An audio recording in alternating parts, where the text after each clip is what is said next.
Diary Bapakmu, episode 3. Hari ini tanggal 3 Februari 2021. Bapak mau ngasih tahu kalau misalkan Bapak tuh kalau servis rutin Vespa ngapain aja sih? Servis Vespa itu kamu perlu tahu hal-hal yang memang mandatori ya, yang harus diperiksa. Dalam mesin Vespa dan mesin motor konvensional, mesin mobil konvensional, itu cuma ada 3 hal yang perlu dicermati. Yang pertama, sistem aliran bensin. Yang kedua, sistem pengapian. Dan yang ketiga, sistem yang pertemuan dari keduanya ini, bensin sama pengapian, itu ada di sistem pembakaran. Kalau Bapak, pertama sistem pengapian dulu. Sistem pengapian ini kendalanya itu kita sebagai pengendara yang ngerasain. Biasanya ciri-cirinya adalah ketika kita lagi ngebut, lagi di RPM tinggi. Ketika kita di RPM tinggi, terus motor satu meledak-meledak jedar, atau yang kedua itu dia tahu-tahu ngempos, itu masalah ada di pengapian. Kalau misalkan nggak ada masalah dengan itu, pengapian nggak perlu diservis lalala, apalagi ada yang perlu diganti, itu nggak perlu. Cuman memang Bapak minta tolong cek dulu sama mekaniknya, tolong dicekin dong bang, jarak platinanya bener atau enggak, karena itu bisa aja geser gitu. Ternyata oh ya memang agak geser sedikit, tinggal dia sesuaiin aja dengan ukuran yang normalnya. Udah sesuai kayak gitu, baru diperiksa lagi nih kayak kabel dari coilnya, apinya gimana, ternyata oke. Dan dia bilang udah kalau pengapian nggak masalah kok. Nah akhirnya kita masuk ke aliran bensin. Nah yang pertama dilakuin itu adalah nguras bensin yang ada di dalam tangki. Dipindahin dulu nih ke dirigen. Dirigen. Kalau misalkan semuanya udah dimasukin ke jerigen, dilepas karburatornya dari tempat karbu, dilepas semua tali-tali yang nempel, tali cok, terus dibuka baut-bautnya. Bautnya ini ada 2. Cantolan tali gasnya juga dilepas yang ke karbu. Nah kalau udah dilepas, tinggal diangkat. Habis itu dipretelin nih semua bagian-bagian di dalam karbunya, kayak pilot jet, main jet, terus habis itu ada karet-karetnya, ada pelampungnya, itu semua dilepas. Nah habis itu ngelepas juga nih tutup dari blok mesinnya yang plastik ini, dilepas.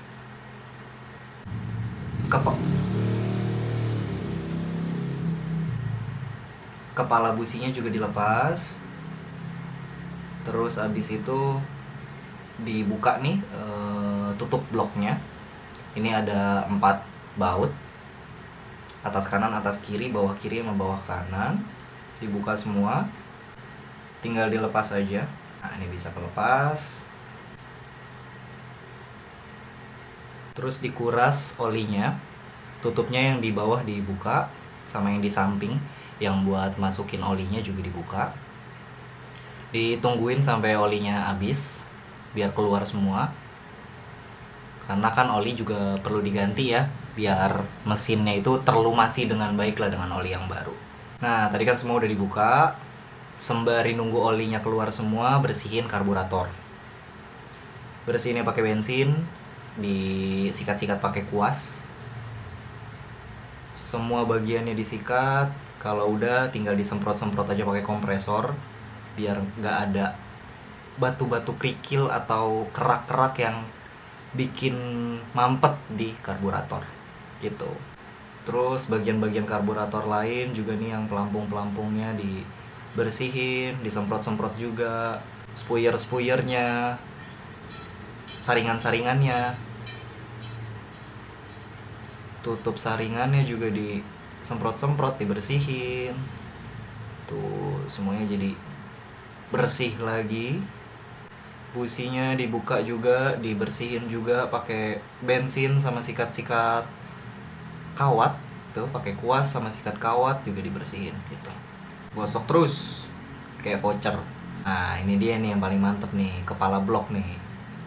Kan banyak banget kerak ya. Meskipun kalian pakai bensin Pertamax turbo pun itu akan tetap berkerak. Pasti kalau motor tua kayak gitu. Jadi dibersihin pakai sikat kawat, pakai obeng juga sampai benar-benar bersih semuanya, disikatin. Habis itu dikuas-kuasin baru pakai bensin juga, pakai amplas. Begitu juga dengan seher sama bloknya, pinggiran-pinggirannya, karena itu juga berkerak juga sama. Nah kalau udah jadi kayak gini nih, kayak punya kepala blok baru. Bersih kan? Businya juga, baut-bautnya, karburatornya juga bersih banget. Sampai ada anak Vespa lain yang bilang, yang nanya gitu ya, bang ini karbunya baru gitu. Oh enggak bang, ini baru dicuci aja gitu, baru dibersihin gitu. Mungkin dia gak pernah kali ya kalau misalkan servis atau apa dibersihin kayak gitu, karena itu suatu hal yang lumayan penting juga sih, karena namanya kita jalan dalam bensin itu kan, dalam tangki pasti ada kerak-keraknya juga, dan itu pasti turun juga kan ke karburator.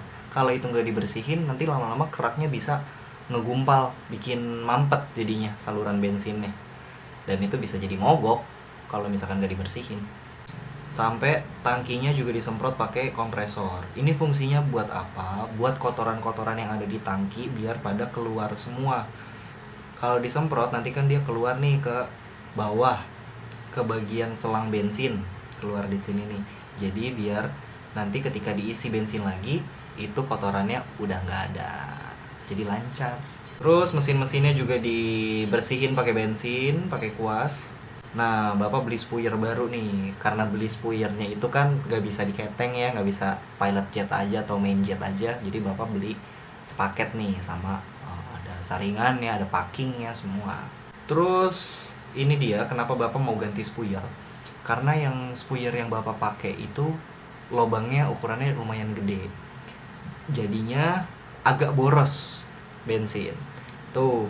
Nah yang bapak punya ini kemarin ukuran 9,6 kalau nggak salah, terus diganti ke 8,4 deh kalau nggak salah tuh. Terus dimasukin semua pilot jet, main jetnya, terus dirakit lagi juga karburatornya, baru dipasang lagi ke tempatnya nih. Baut-bautnya juga yang tadi yang ada 2 juga dipasang, putar-putar-putar. Yang satunya lagi juga diputar-putar, dikencengin. Baut tengahnya juga. Terus dicantolin lagi nih tali gasnya ke tarikan karburator. Terus juga dimasukin tali cuknya.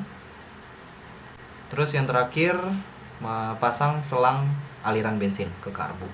Nah untuk kepala blok itu pakein lem. Ini lem bengkel lah kalau bapak nyebutnya tuh, soalnya pasti di semua bengkel tuh lem ini ada. Terus kepala bloknya dipasang lagi, dikencengin semua bautnya, ada 4. Tutupnya juga jangan lupa dipasang lagi, dikenceng-kencengin. Nah tutup bensin ini nih kemarin rusak, jadi cantolannya itu hilang, nggak tahu kenapa. Mungkin karena getar kali ya. Terus bapak minta diakalin aja, jadi pakai cantolan bekas sama pakai paku dimasukin nih kayak gini nih. Ya kalau anak Vespa mah harus bisa ngakal-ngakalin lah gitu. Ketok-ketok terus, dibengkokin juga biar nggak copot lagi. Yang kiri juga digituin pakai paku, dibengkokin lagi juga sama biar nggak lepas. Nah jadi deh, tinggal dikencengin. Nah olinya tuh ini biasanya kalau oli mesinnya nih GGI yang putih nih orang-orang pada pakainya. Kalau bapak pakainya yang warna merah ini nih. Ini kayaknya produk baru deh. Olinya tuh warna merah, jadi lebih kental lah dibandingkan yang kalau yang putih itu kemasan putih, dia olinya warna kuning gitu. Itu dia lebih encer. Bapak lebih sukanya yang merah, yang lebih kental. Nah habis itu masukin olinya yang baru. Bapak pakai oli merah ini, pakai corong, dimasukin ke tempat yang putih ini. Karena tempat yang putih ini tuh dia ada corongnya lagi. Kalau masukin oli ke Vespa klasik itu nggak kayak masukin ke mesin motor bebek, motor metik yang bisa dari atas. Kalau Vespa itu dari bawah nih, dari pantatnya, jadi harus disuntik gitulah istilahnya. Nah, BTW kalau pakai oli yang merah ini nih, kalau beli ditutupnya tuh ada cashback gitu. Ini bapak dapat 1.000 rupiah cashback dari tutup botolnya. Terus tadi yang baut di bawah mesin itu ditutup lagi, karena biar pas dimasukin oli ya nggak keluar gitu kan. Nih gini cara masukinnya nih, disuntikin ke lubang ini gitu. Terus ditutup lagi, tutup tutup tutup tutup tutup. Nah, untuk servis yang sekarang Bapak bikin 2 part. Jadi ini part 1, nanti ada part 2 nya. Kenapa? Karena ini adalah suatu hal yang sebenarnya penting tapi sering luput dari anak Vespa. Apa itu? Tonton di part kedua. Keep your Vespa on dan jangan lupa klakson.